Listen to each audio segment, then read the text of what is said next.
Dear children, welcome back to the online session of Sri Gokulam Public School, Vadagara. Hi children, good morning. The purpose of our life is to be happy. So, be happy always. Don't forget that. Don't worry about anything. At the same time, we have to be so alert to protect ourselves from the dangerous diseases. Okay, be alert. Then, did you remember where did we stop the previous class? What did we discuss in the previous class? Okay, yes, the previous class we discussed the socialism and the Russian Revolution. The ideas spread by the liberals, radicals and conservatives and the spread of socialist ideas. And what happened due to the spread of socialism in European countries? That we are going to discuss today's class, especially in Russia. Clear? The Russian Revolution. In the Russian Revolution, it was occurred in 20th century, first half of the 20th century. That was in 1917. And who was the emperor of Russia at that time? Russia was ruled by Tsar Nicholas II. Who was that? Tsar Nicholas II. He became the king of Russia in 1894 and he continued his rule up to 1970, up to the revolution.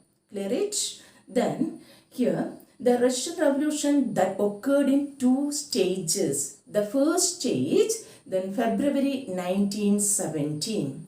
After the February Revolution, the monarchy was overthrown by revolutionaries. And the second stage, October 1917. After the October Revolution, the administration was entirely changed. That we wanted to discuss today's class. Clear it? Then please see the map of Russia under Tsar Nicholas II, the Russian Empire that was extended to vast areas. And then next map, please see that. That is the location of Russia in the present world map. The map question will be there. Please see the location of Russia in the present world map.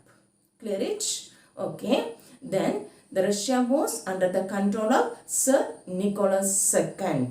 Then he followed the autocratic rules and the spread of socialist ideas that inspired the people, Russian people, to organize the movement against the Tsarist Empire.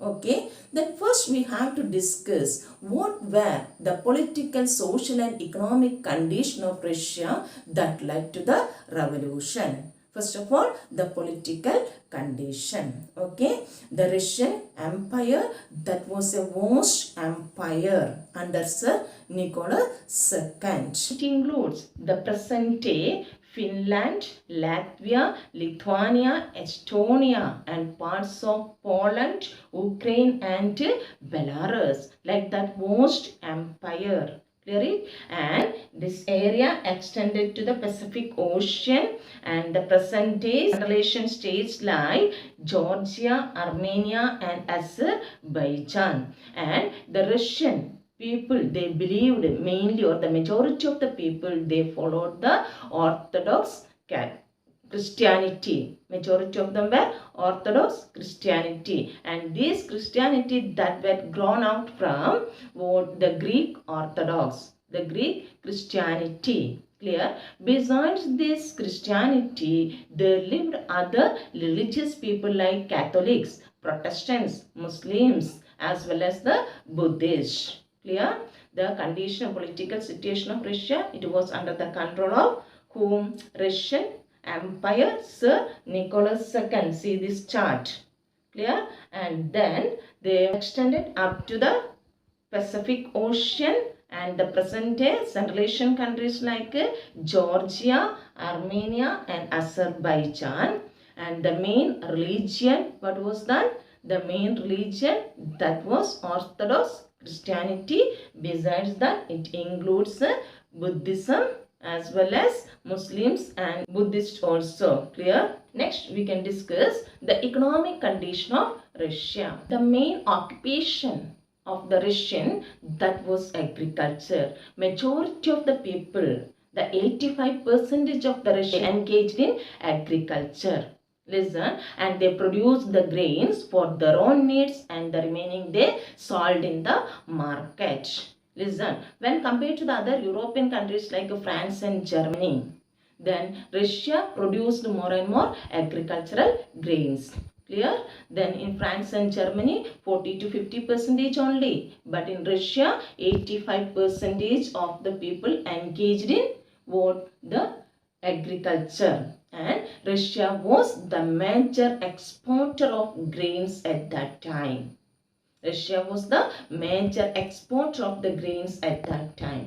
Please see this chart. Okay, clear it? Then agriculture, that was the main occupation, and the majority of the people they engaged in the agriculture, and then Russia became the major exporter of that time. Clear it? Next we have to discuss then the industrial growth.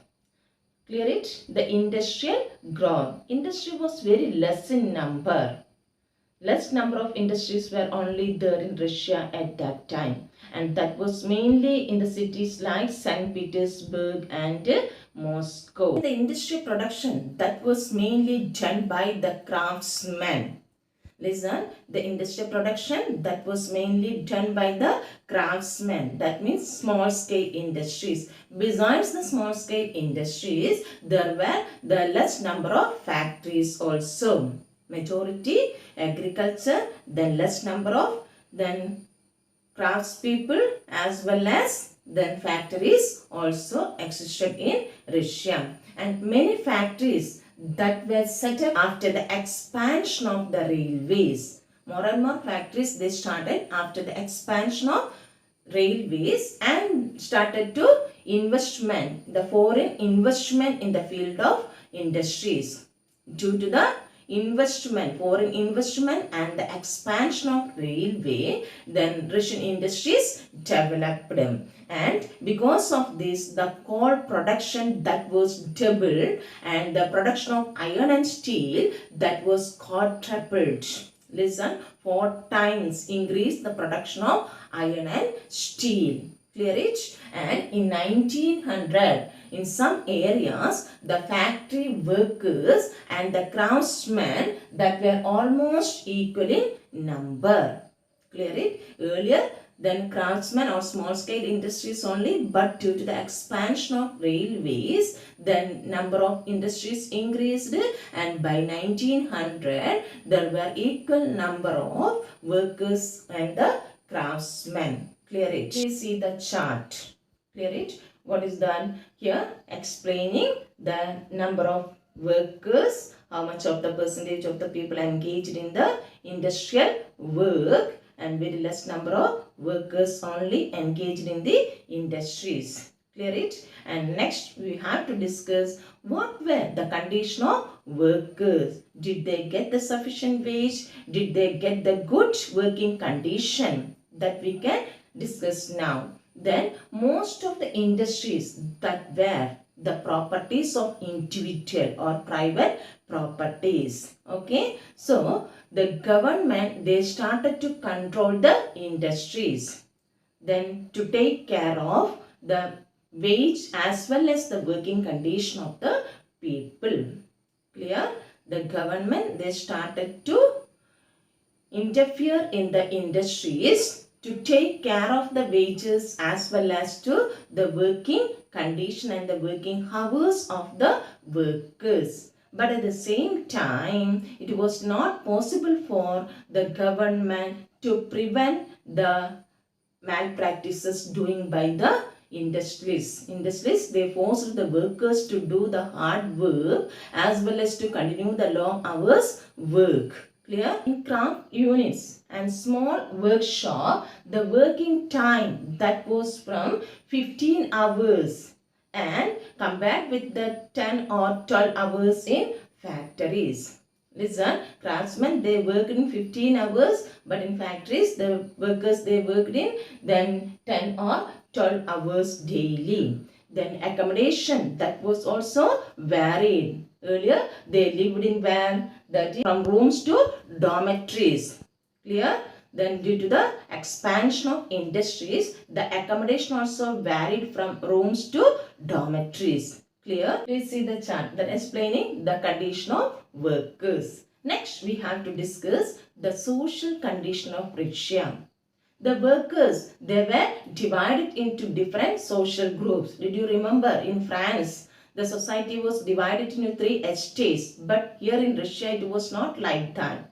Instead of that, the workers, they were divided into different social groups. Division on the basis of their skill as well as their manners, that reflected in their manners, their dress style, their skill, etc. Okay, then some workers, they came from village and they had the connection with their own villages, but at the same time some others, they stayed or they settled permanently in cities.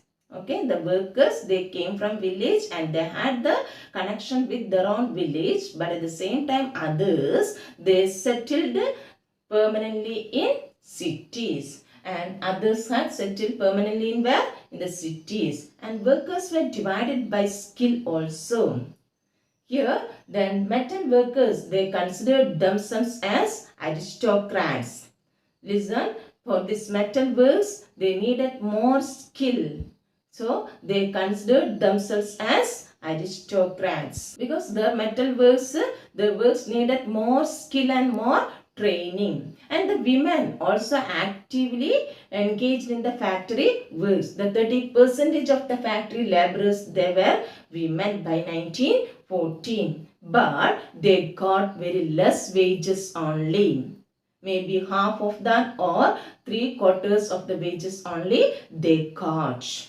Clear? And the division among the workers that showed in dress as well as in the manners. The division that reflected in the dress style and in the manners also. And the workers, they formed their own association to help the workers whenever facing the unemployment or any financial troubles. To help these workers, they formed their own associations, and workers, they united together to organize the strikes. Even though differences were there, they united together to organize the strikes, such like strikes that happen in textile industries as well as in the metal industries. We see the chart, division of labor as well as the role of workers association. Workers were divided into different social groups. Clear it? Then divided by their skill, their manners as well as that reflected in the dress style also. And the role of workers association, mainly to help the workers whenever facing the financial crisis as well as unemployment. Understood? Now we have to discuss division among peasants, like that of workers, the division that happened among the peasants also. In the countryside, the peasants, they cultivated most of the land, and large properties that were in the hands of nobles, crown or the Orthodox Church. And the peasants, they wanted to cultivate in the lands of these nobles or the church or this crown. Clear it? The peasants, they were deeply religious. The peasants, they were deeply religious, and except in a few cases, they had no respect for the nobles or the landlords. The nobles, they got their power and position through the services to the star, not to service to the peasants. Clear? Then the nobles, they got their power and position by servicing to the Tsar, the Tsar Nicholas II, not through servicing to the local people or the local peasants. Now we can discuss the differences between the Russian peasants and the other European peasants. Okay, in France, during the French Revolution, the peasants, they respected and fought for landlords. But in Russia, it was not like that. In Russia, the peasants, they wanted the land to be given to them. They asked the landlords to give the lands to the peasants. But in France, it was not like that. They respected the nobles, okay, and they refused to pay. The Russian peasants, they refused to pay the rent and even murdered the landlords.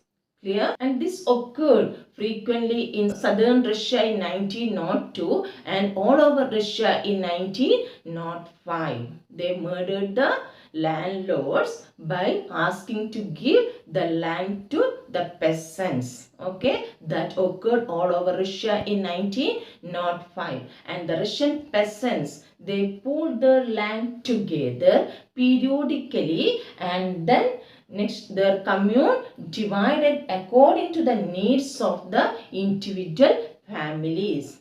They periodically measured the lands and divided to the peasants according to the needs of the families. Like this, the Russian peasants were different from other European peasants. See the chart, how the Russian peasants were different from other European peasants. Clear it?